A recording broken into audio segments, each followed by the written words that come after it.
With a brand new monster manual on the horizon, now is the perfect time to reflect on the version DMs have been using and the monsters players have been fighting for the last 10 years. And while there is a lot of really great stuff in here, some of this really doesn't make sense. What better way to send off the old and welcome in the new than by systematically going through the book and pointing out things that, in my opinion, just don't add up. Here are 10 things in the monster manual that don't make sense. Let's start with the big one. Wisdom in D&D is weird. In theory, it doesn't just encompass how wise you are, but also your perception of things around you, how well you can view the world and interpret what you're seeing and hearing. By that definition, it makes sense that birds like eagles and owls have higher wisdom than other animals. They usually have great eyesight, able to spot prey while soaring high above. So it would stand to reason that most aerial predators would have pretty good wisdom, especially ancient ones that dominate huge territories and strike fear into the hearts of adventurers. Unfortunately, the Monster Manual disagrees. Ancient white dragons, elemental terrors capable of bending the landscape for miles around to their will, have less wisdom than an eagle. What?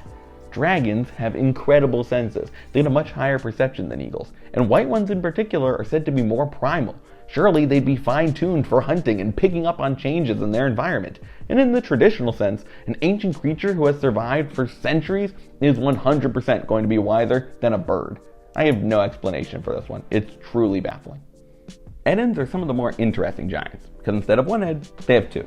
Besides the fact they can literally argue with themselves, having another noggin means it's much harder to hit them with effects that mess with their perceptions. Their two heads straight grants them advantage on saves against being charmed, blinded, stunned, and a host of other conditions, which makes a lot of sense. So far so good.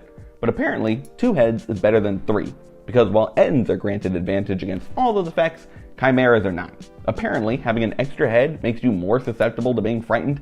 It's not like all of those heads aren't functional either. It understands Draconic and breathes fire from its dragon side, and can make attacks with the horns on the ram's head.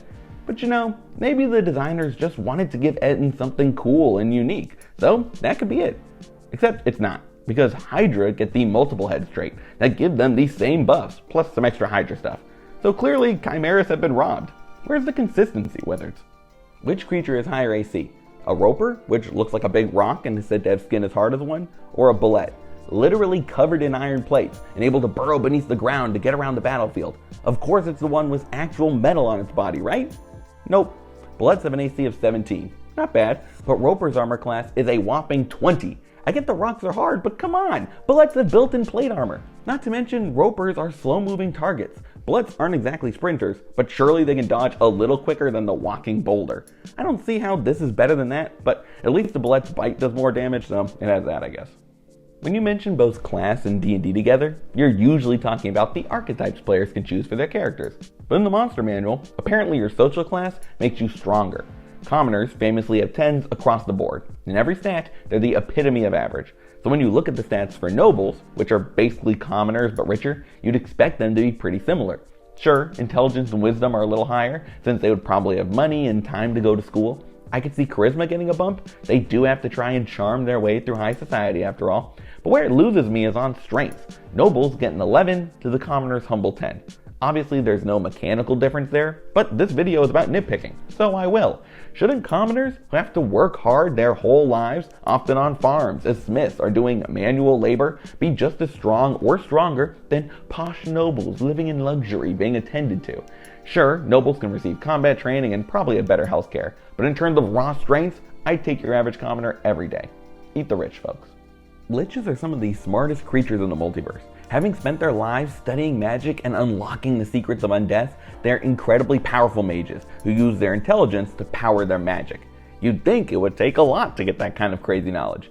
But in fact, you just need to be a powerful demon.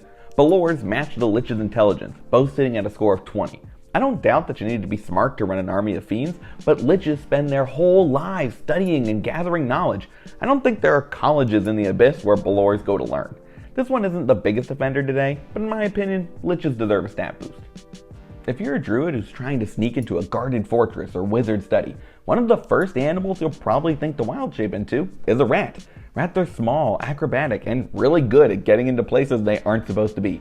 They know how to stay hidden, even inside our own homes, so you'd think this would be a great choice. Of course, you'd be wrong. Instead, why not turn into, I don't know, an adult black dragon instead? Obviously you can't do that, but if you could, you'd have a higher stealth by 6 whole points, because while the giant acid breather has proficiency in the skill, rats don't. They don't even have a higher dexterity. Rats get a measly 11, so 0 to their stealth rolls, whereas the dragon has a 14. I'm not saying rats have to be the sneakiest creatures in the game, but come on, they should be better than this. I want you to rank these monsters from who you think is the fastest swimmer to the slowest.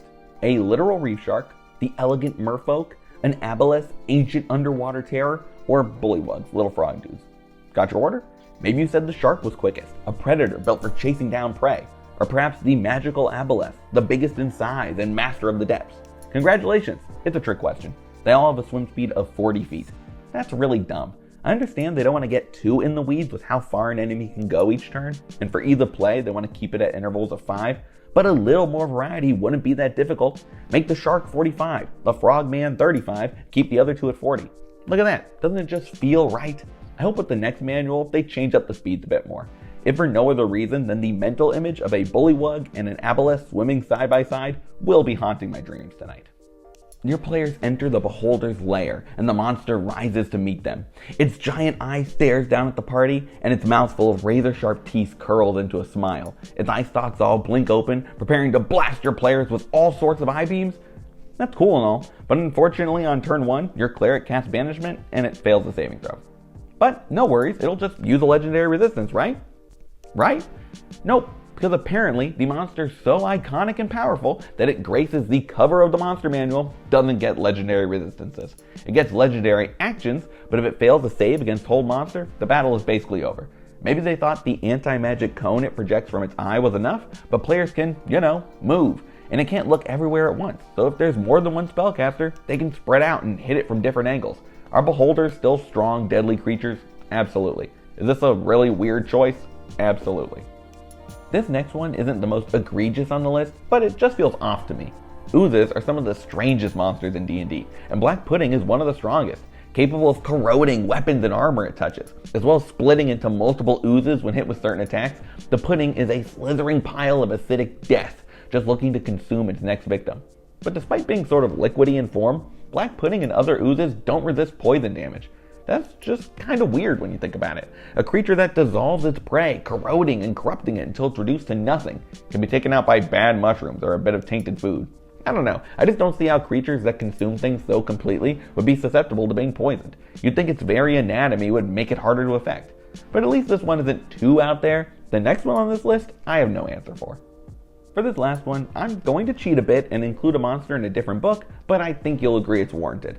Ogres aren't the smartest creatures out there. With an intelligence of 5, they're not getting their degree anytime soon. But they're still intelligent enough to speak, wield weapons, fashion clothing, and join basic military or societal structures. They're still humanoid creatures after all. But somehow, Wizards of the Coast think they're actually dumber than an animal.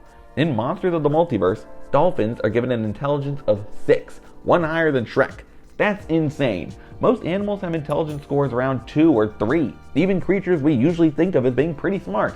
I love animals, but come on, there's no way a dolphin is smarter than anyone who can take up ranks in a goblin army and actually communicate with other beings beyond basic sounds. I'm not even dissing dolphins, but Wizards isn't even consistent with how smart they are. In the monster manual, orcas have an intelligence of 3. Orcas are dolphins. They do a lot of the same things. So why the sudden jump in their smarts between books? Sorry, ogres. You deserve better. Those are 10 things in the monster manual that I personally think don't make a lot of sense, but I'd love to hear your own thoughts in the comments. Thanks for watching, and if you enjoyed the video, leaving a like is always appreciated. If you want to see more, you should subscribe to the Bard's College. I make videos about D&D, DMing, and everything in between, so stick around. But for now, good luck, and remember, crit your players.